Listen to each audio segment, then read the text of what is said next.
Olá, pessoal! Bem-vindos de volta ao canal. Hoje vamos falar sobre algo que pode transformar completamente a sua forma de trabalhar. Seja você um desenvolvedor, um gerente de projetos ou até mesmo um freelancer. O nome disso é eficiência de fluxo ou Flow Efficiency. Parece complicado. Fica tranquilo, eu prometo que até o final deste vídeo você vai entender tudo e, mais importante, vai saber como aplicar isso para eliminar o desperdício que você nem sabia que existia no seu dia a dia. Vamos começar com uma pergunta simples. Você já sentiu que está sempre ocupado, correndo de uma tarefa para outra, mas no final do dia parece que pouca coisa realmente foi concluída? Aquela lista de tarefas parece nunca diminuir e os projetos se arrastam por semanas, às vezes meses. Se a sua resposta for sim, você não está sozinho. Esse sentimento é um sintoma clássico de baixa eficiência de fluxo. A maioria de nós foi ensinada a focar na eficiência de recursos. O que é isso? É basicamente garantir que todo mundo esteja ocupado o tempo todo. A lógica parece fazer sentido. Se as pessoas estão trabalhando sem parar, a produtividade deve ser alta, certo? Bem, nem sempre manter as pessoas ocupadas não significa que o trabalho está realmente avançando. Na verdade, pode ser exatamente o contrário.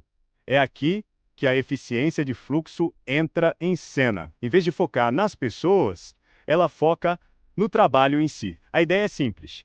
Queremos que as tarefas fluam pelo nosso processo da forma mais rápida e suave possível, sem ficarem paradas esperando por algo ou alguém. Pense nisso como uma linha de montagem de carros. O objetivo não é manter cada operário ocupado 100% do tempo, mas sim garantir que o carro passe por todas as estações sem longas pausas. Se um carro fica parado, esperando uma peça, por 3 dias, não importa o quão ocupados os operários estejam, o carro não está sendo finalizado. O mesmo acontece no nosso trabalho. Uma tarefa pode ser iniciada, mas aí ela precisa de uma aprovação e fica parada. Depois, precisa de uma informação de outro departamento e fica parada de novo. Depois, volta para uma revisão. E para mais uma vez, cada uma dessas pausas é um desperdício.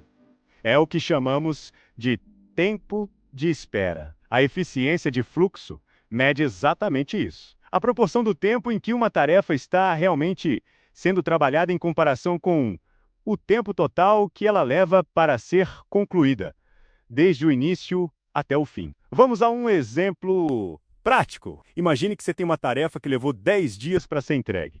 Você vai lá e analisa o processo. Descobre que o tempo total em que alguém estava de fato trabalhando nela foi de apenas 2 dias. Nos outros 8 dias, a tarefa estava parada, esperando aprovação, aguardando informações na fila de testes ou simplesmente esquecida no meio de outras prioridades. Agora vamos fazer a conta.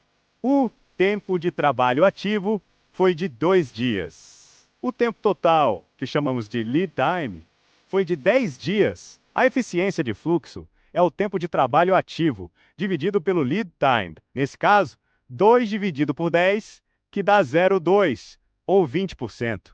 Isso mesmo, apenas 20%. Isso significa que 80% do tempo, o equivalente a 8 dias, foi puro desperdício. O trabalho não estava fluindo, ele estava parado. Chocante, não é? E esse desperdício, ele é invisível. Ninguém percebe porque todo mundo parece ocupado. O gerente está ocupado em reuniões, o desenvolvedor está ocupado codificando outra coisa, o time de qualidade está ocupado testando outro projeto. Mas a tarefa em si, o valor que o cliente está esperando, está parada. É por isso que otimizar para eficiência de recursos, ou seja, manter todo mundo ocupado, pode ser uma armadilha perigosa. Então, como a gente melhora isso? O primeiro passo é tornar o trabalho e suas esperas visíveis. Ferramentas como quadros Kanban são perfeitas para isso. Um quadro Kanban simples tem colunas como a fazer, em andamento e concluído. Mas para enxergar o desperdício, podemos detalhar mais a coluna em andamento. Podemos dividir lá em desenvolvimento, aguardando revisão, em revisão, aguardando teste, em teste. Ao fazer isso, você começa a ver claramente onde as tarefas estão se acumulando. Se você tem 10 cartões na coluna aguardando revisão, você não tem um problema de desenvolvimento. Você tem um gargalo na revisão. O trabalho não está fluindo. E a solução não é contratar mais desenvolvedores para criar mais itens que vão ficar parados na mesma fila. A solução é descobrir por que a revisão está lenta e resolver esse problema específico. Outra técnica fundamental é limitar o trabalho em progresso, o famoso VIP, ou Work in Progress. Isso parece contraintuitivo. Como assim? Trabalhar em menos coisas ao mesmo tempo vai me fazer entregar mais rápido.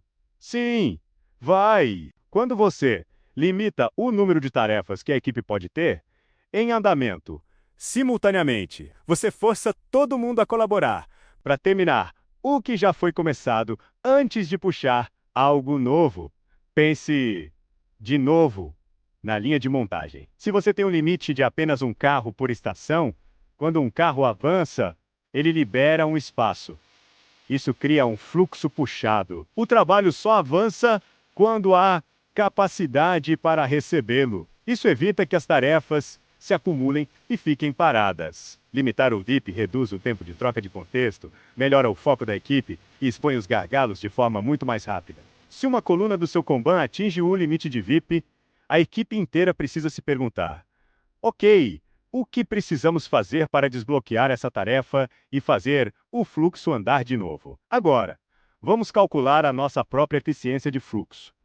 É mais simples do que parece. Para cada tarefa que você concluir, anote duas coisas: a data de início e a data de fim. A diferença entre elas é o seu lead time. Depois, tente estimar ou registrar o tempo real que foi gasto trabalhando ativamente na tarefa. Some os minutos ou horas, esse é o seu tempo de trabalho ativo. Faça a divisão. Tempo de trabalho ativo dividido pelo lead time. Multiplique por 100 para ter a porcentagem. Faça isso para várias tarefas e calcule uma média. Você pode se surpreender com o resultado. Estudos mostram que para a maioria das equipes de desenvolvimento de software, por exemplo, a eficiência de fluxo fica entre 5% e 15%. Isso significa que entre 85% e 95% do tempo é desperdiçado em esperas. Saber esse número te dá um poder incrível, porque agora o desperdício não é mais invisível. Você tem um dado concreto para mostrar para sua equipe e seus gestores. Você pode dizer: olha, não precisamos trabalhar mais horas. Precisamos reduzir esses 8 dias de espera para 4. Se fizermos isso, nosso tempo de entrega cai pela metade. A partir daí, você pode começar a experimentar o que causa as esperas. É a falta de comunicação? São as aprovações demoradas? É a dependência de outras equipes? Cada espera tem uma causa raiz. Organize retrospectivas com a equipe para discutir os gargalos. Perguntem-se: o que nos fez parar na semana passada? Como podemos evitar que isso aconteça de novo? Pequenas melhorias contínuas, o famoso Kaizen, são a chave. Talvez vocês decidam que revisões de código precisam ser feitas em até 24 horas. Ou talvez vocês criem um canal de comunicação direto com a outra equipe da qual vocês dependem. Ou quem sabe, automatizem uma parte do processo de testes que sempre causa atrasos. Cada pequena mudança que reduz um tempo de espera aumenta a sua eficiência de fluxo. E os benefícios são enormes. Primeiro, você entrega valor para o seu cliente muito mais rápido. Entregas mais rápidas significam um feedback mais rápido, o que leva a produtos melhores. Segundo, a previsibilidade do seu time aumenta drasticamente. Se você sabe que suas tarefas fluem de forma consistente, fica muito mais fácil estimar quando algo novo será entregue. Terceiro, o moral da equipe melhora. Ninguém gosta de ver seu trabalho parado por motivos burocráticos. Ver as tarefas fluindo e sendo concluídas gera um sentimento de realização e propósito. Em resumo, Pare de se preocupar em manter todo mundo ocupado. Em vez disso, fique obcecado em manter o trabalho fluindo. Visualize seu fluxo. Limite o trabalho em progresso. Meça sua eficiência de fluxo e ataque implacavelmente os tempos de espera. O desperdício invisível se tornará visível e você terá as ferramentas para eliminá-lo, um gargalo de cada vez. Isso vai transformar não só a sua produtividade, mas também a sua satisfação com o trabalho. Comece pequeno, escolha um processo, mapeie o fluxo, meça a eficiência de uma ou duas tarefas e veja o que você descobre. Tenho certeza que os resultados vão te motivar a continuar. Espero que este vídeo tenha sido útil e tenha aberto seus olhos para o poder da eficiência de fluxo. Se você gostou, não se esqueça de deixar aquele like, se inscrever no canal e ativar o sininho para não perder os próximos conteúdos. E me conta aqui nos comentários qual você acha que é o maior ladrão de tempo, o maior gargalo no seu fluxo de trabalho hoje. Vamos conversar sobre isso. Muito obrigado por assistir e até a próxima.